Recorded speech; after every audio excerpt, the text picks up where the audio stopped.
Hey guys, welcome. Welcome back to our movie review podcast, Cinemacast, right here on our YouTube channel. And you're also watching this on our Twitch channel. And you're probably also watching us on our TikTok channel as well. Be sure to hit that like, subscribe, follow, whichever platform you guys are on. Let's get into today's feature. This is a very interesting one. And this one can kind of take a turn on things when you look at it from a couple different aspects. Now, before I go into this movie titled Afraid, this is not really another one of your ordinary, everyday spook house horror films. And yes, this was produced by Jason Blum, and Blumhouse Productions has a hand behind this movie, but also does Columbia Pictures and is distributed by Sony Pictures. Usually Blumhouse Productions, they are usually ran through Warner Brothers and Universal, but I guess they're all over. It's a production company. Sometimes they go solo with their projects and all. This one, however, this is a science fiction horror film. Yes, science fiction. This has nothing to do with the boogeyman. This has nothing to do with paranormal. You know, that kind of stuff is very overplayed today in Hollywood. You know, going through, different eras, different decades of horror from the 1920s on up. You have your creature features, you have your slashers, your monster movies, your paranormal movies, you got your psychological horror movies. You got all kind of different genres. And nowadays, it seems like Hollywood doesn't even try to get a decent film out there to a lot of decent people who are looking forward to their next big scare. However, somebody like I do enjoy a good horror film. Even if it's bad, if it's cheesy. And I know there are movies out there that are really cheesy. I've seen a lot of cheese from Hollywood. I've even seen a lot of B movies that are really, really cringe. But this one today, let me tell you, this kind of made me feel like I was watching an episode of The Twilight Zone or The Outer Limits. This is how this movie feels, at 84 minutes long. It's a relatively short horror film. Like certain movies like this, I guess they try not to go over a certain time limit, because you don't know if the movie's going to flop or not. Now, according to the consensus here from Rotten Tomatoes, and you guys, if you watched the show long enough, I don't care too much for Rotten Tomatoes. Like, critics, they take, they critique too far, and it's almost like, I don't know if it's a brainwashing thing, when it comes to regular moviegoers, that are looking for the next movie-going experience. A lot of people usually go off of by what critics say or what the audience says. Like, hey, is this movie really worth seeing? Is it a good movie? You never know. But, Rotten Tomatoes, they always give movies like this a low grading. It seems like Rotten Tomatoes does not like a whole lot of movies that come out lately. And I do say this. I will really say this. It's like, don't go off of by what critics say. Go critique it yourself. Go see it yourself. Give it a chance. Now, I will quote somebody, sort of, if I can remember the exact quote, because I recently watched a documentary, and it has nothing to do with today's topic, but just the quote alone, I will say this. Like, I just recently watched a documentary, a 2-part documentary for Steve Martin, and he was somebody who really took to his work, whether it was good or bad, and he knew his work was bad at times. And he did say in that documentary, like, even though there's everybody's a critic out here nowadays, there's too many critics, you got to learn to, just, if you hate the piece of art, don't hate the person that gives you the piece of art, and somebody's eyes basically movies, music, video games, books, paintings, there's always somebody out there who really takes to something that's considered or they consider a work of art. And this movie right here, in somebody's eyes, is going to be considered a work of art. You know, critics like Rotten Tomatoes who give it a 23% with a rating of 3.9 out of 10. And the website's consensus reads that repeating the beats of better techno horrors afraid short circuits due to the cliche software of the script and the uninspired hardware of its craft. Now, with this movie, I will say this.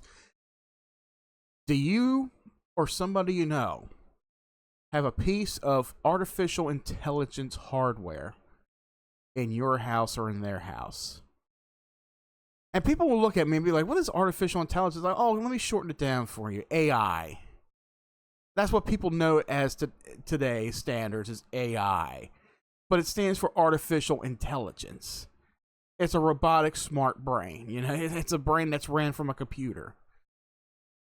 And I guarantee you, like, probably about 80 to 90% of the people in this country own something like that in their house. They may not realize it, they may not know it, or even remotely think it. But a lot of homes out there, and you're probably one of them if you listen to today's show, you own something called an Alexa from Amazon.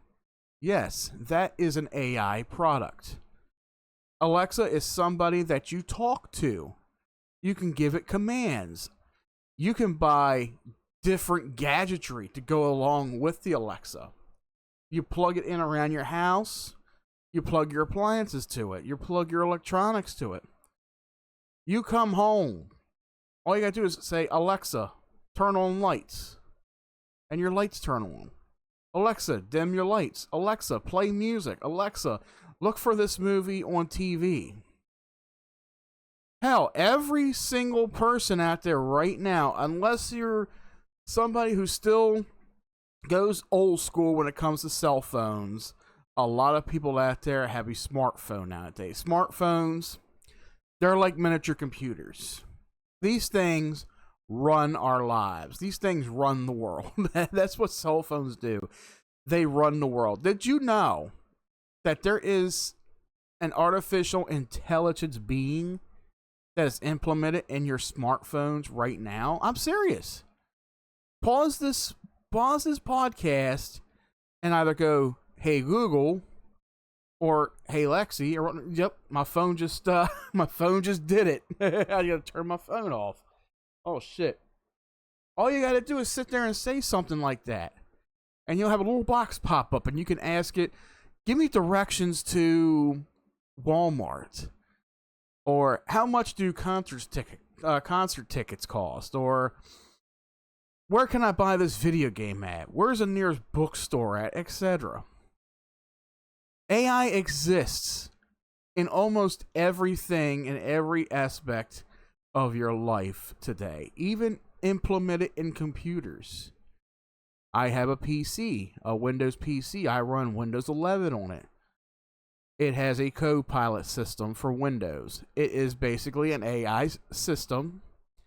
I have used this system quite a bit to do little things with. I can give it topics. I can say, hey, make a song about my dog in the backyard. And I kid you not, this program will type up by itself 2 verses and a couple choruses and a bridge for a song that you can sing lyrics to. You can create your own short stories. This thing will create small stories for you. All you gotta do is give it a topic and a title, and it'll work from there. It is very interesting. It's very fun to use at times, but then you gotta think, how smart or how too smart can these programs get? Can they get to the point where they can actually overcome us as human beings? Can AI go to the limit? Can they go really too far to where we can't control them? To where you can't unplug the device? Because I will say, nowadays, about 99%, 99% of human life on this planet requires some kind of electronic in their life. Whether it be a computer, a cell phone, a television, radio, just about in every day in your life, wherever you work at, a lot of people use some kind of electronic devices. Something that is operated by a computer. Sometimes it could be construction sites. Sometimes it could be an office place. No matter where you go, there's always some kind of computer technology at. And I can guarantee you the AI is somewhere watching you and listening all over. And we grew up on movies like The Terminator. Remember movies like that, The Terminator? You know, you have this being from the future who goes back in time to murder the mother of what is supposed to be the leader of the resistance. How about Terminator 2? Which went a little bit further into explanation of it. That showed you a glimpse of the future a little bit too. Movies like that, they're not just to entertain you, but they also make you think. They have, what do you call them? Themes to them. Every movie has a specific theme to it. It could be something about, economics. It could be something about family. It could be something about, I don't know, anything in history at all. Every movie has a particular theme to it. But if you watch a lot of these sci-fi horror films like this, they have a very terrifying theme. And it almost coincides with how we're living life right now, with what we're living with in our lives. And in this case in point, with this movie, is AI. As you could tell by the movie poster on the screen for Afraid, AI is highlighted in red.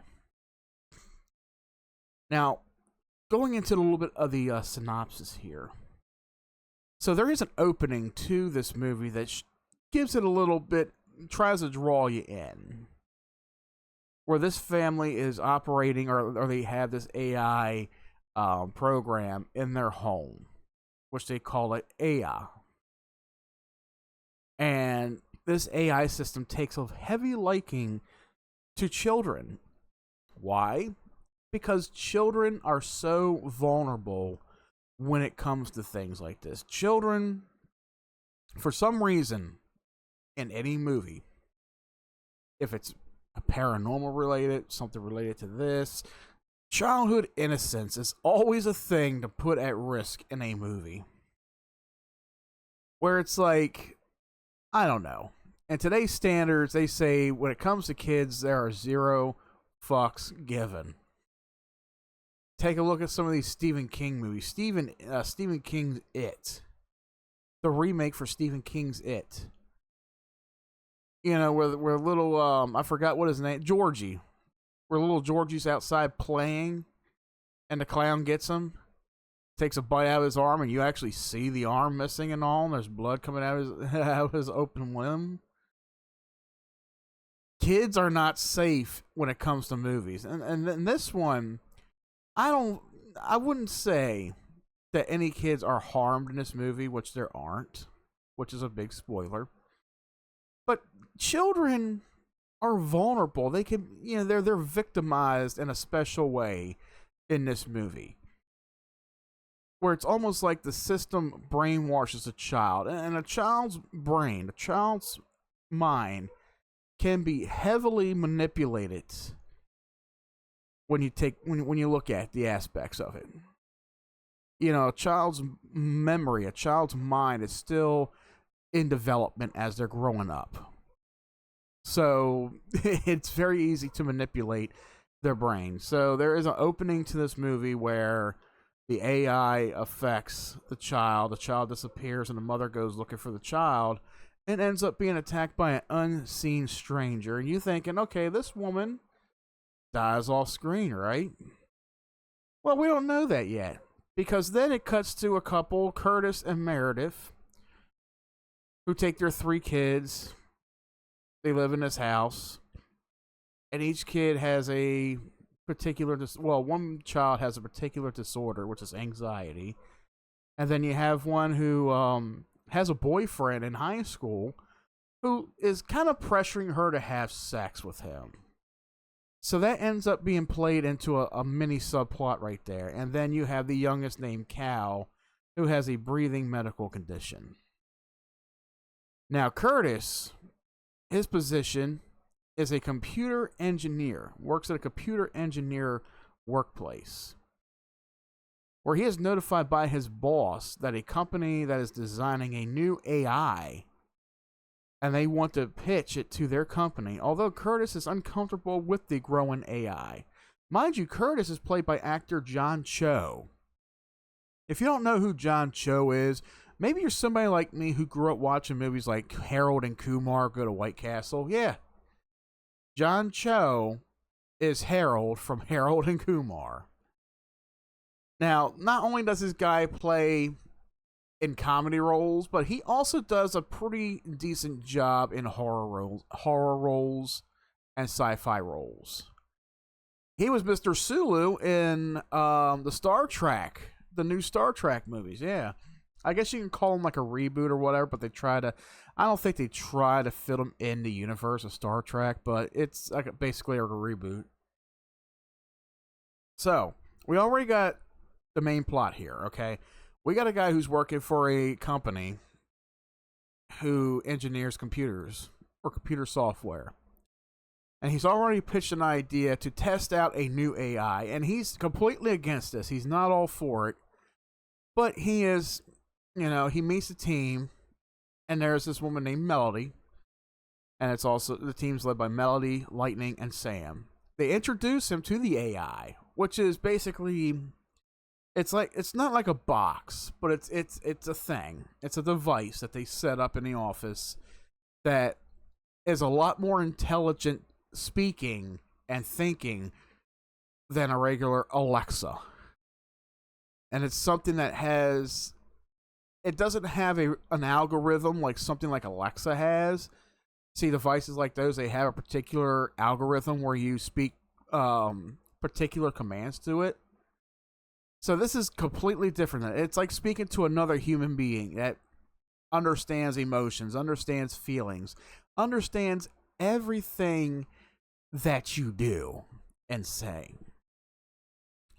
So they introduce Curtis to this AI, which is named Aya, and ask if they could test it to see if they could increase their marketing.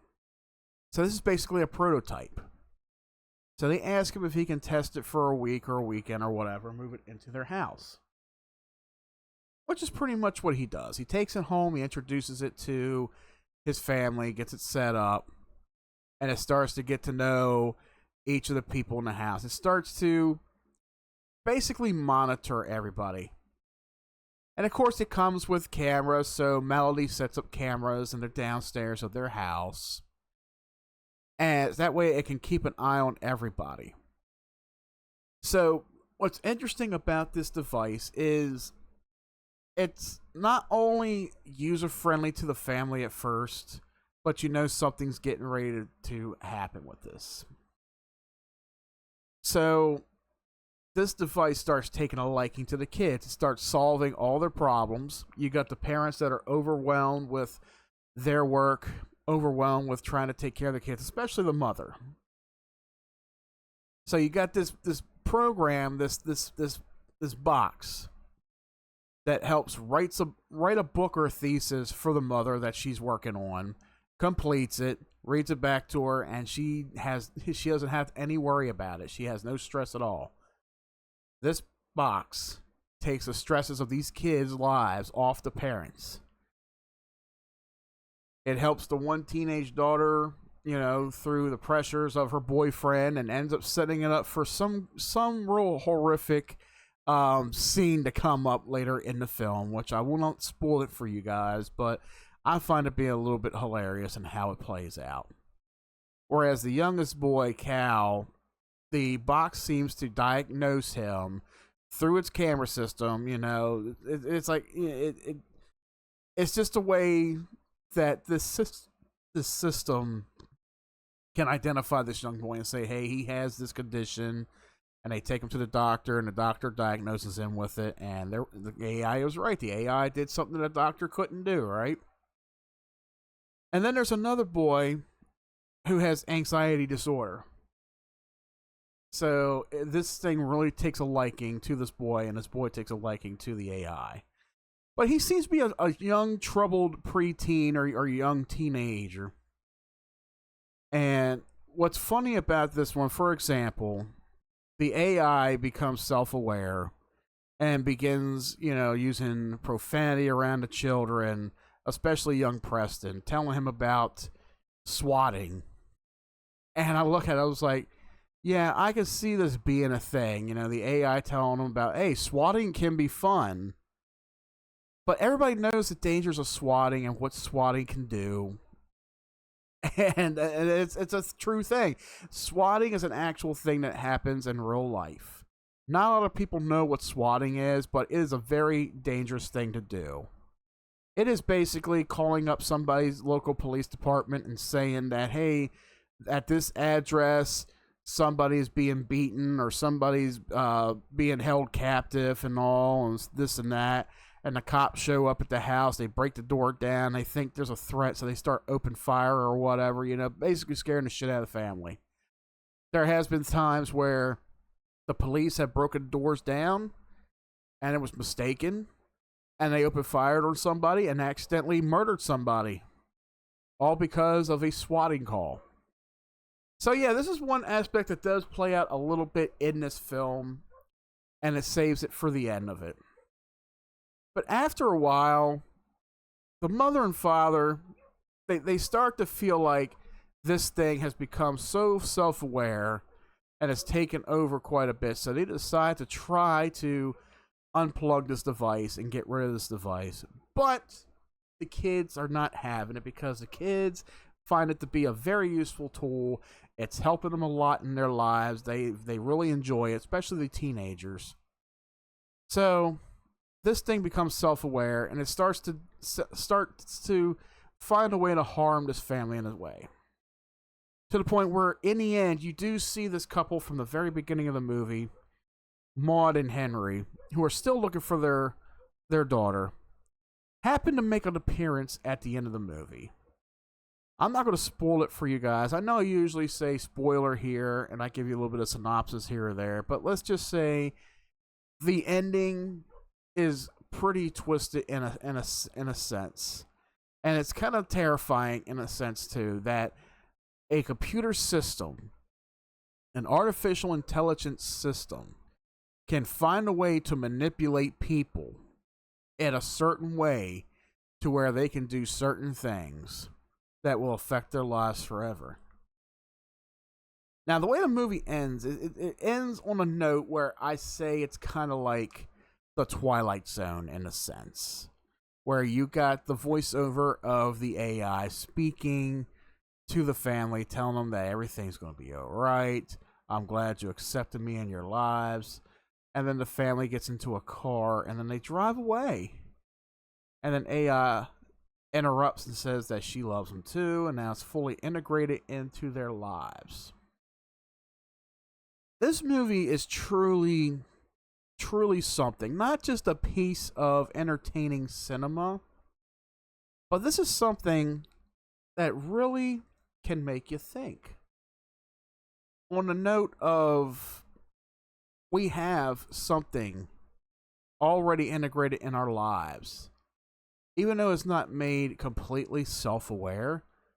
But what if there were companies out there like Microsoft, Apple, Amazon, even Elon Musk, who has perfected electric cars in a sense, even though electric cars are still not 100%, I can't even think of the word for it, perfected.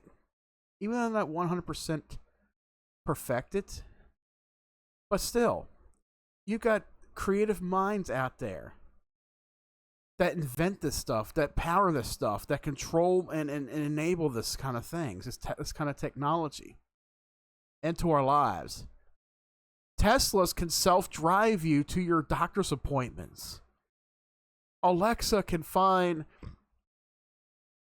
where your next appointment can be, or where the next available Walmart is in the area that you move to. That's how intelligent these beings are. And it's kind of scary in a way, but we use it in everyday lives. It makes our lives not more convenient, but I feel like it's taking over our lives. It's consuming us slowly. And I think that we're moving into an era where AI can become more self-aware, where AI can be more advanced as it is in movies like this. And this movie has a very clever way of showing it. Now, regardless of how the story is played out to a lot of people who have seen it, especially with critics, especially Dennis Harvey of Rarity, who wrote that this less tongue-in-cheek trapeze through formulaic sci-fi horror terrain works well enough to a point. It's set up nicely, handled by Weitz and his cast. But when crisis starts occurring at the halfway mark, they pile it on too quickly to overwhelming effect, sacrificing credibility for excitement that never really seems to materialize. That is one thing I can say about this film alone, aside from everything that, if you put your mind to it. The story has this movie has a very interesting plot and story, but especially for its runtime, it does kind of fall apart midway. It does kind of fall apart halfway through the movie, and it just tries to end it on a certain note. And it tries to end it too fast. It has a very good build-up, and this is, like I said, this is something that really makes you think when it comes to the movie. The acting is pretty decent. You know, John Cho, he's usually pretty underrated when it comes to movies like this. He's not Oscar worthy right now, but I'm pretty sure he will have some roles out there that can really perk him up to be Oscar worthy.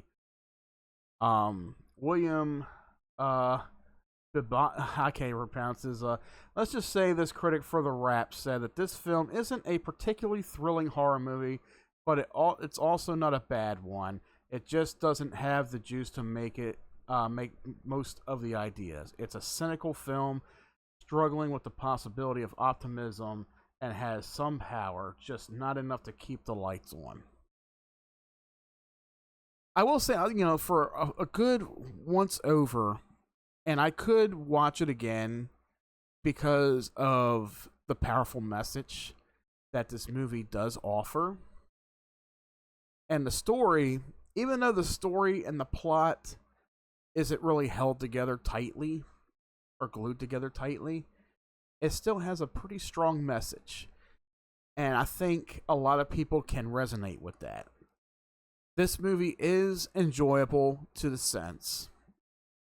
And I will say, if you do watch it, it's at least worth one watch. I will say the movie Afraid, our rating here, is a 6 out of 10. I can go a little bit better than 3.9 or 28 out of 100 or 49% or 23. I will give it a 6 out of 6 out of 10. I'm sorry. This movie is a 6 out of 10. Even though it does fall short with the plot, it comes up a little bit too short. You know, it starts falling apart about midway. But still, this movie, it's worth seeing. And with that being said, guys, thank you for checking out today's episode of Cinemacast. Hope you enjoyed listening to me babble on about the dangers of AI and the future of AI, artificial intelligence. If you guys enjoy our content over here on YouTube, hit that like and subscribe button. You also can find this on our TikTok channel and on our Twitch channel. Make sure you follow us over there. Links are down below in the description section, along with our social media and our Discord. If you guys want to join us over there, click the link, come on over, join us for updates and much more.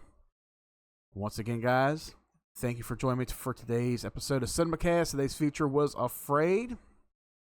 And until next time, guys, we will see you right back here at the cinema.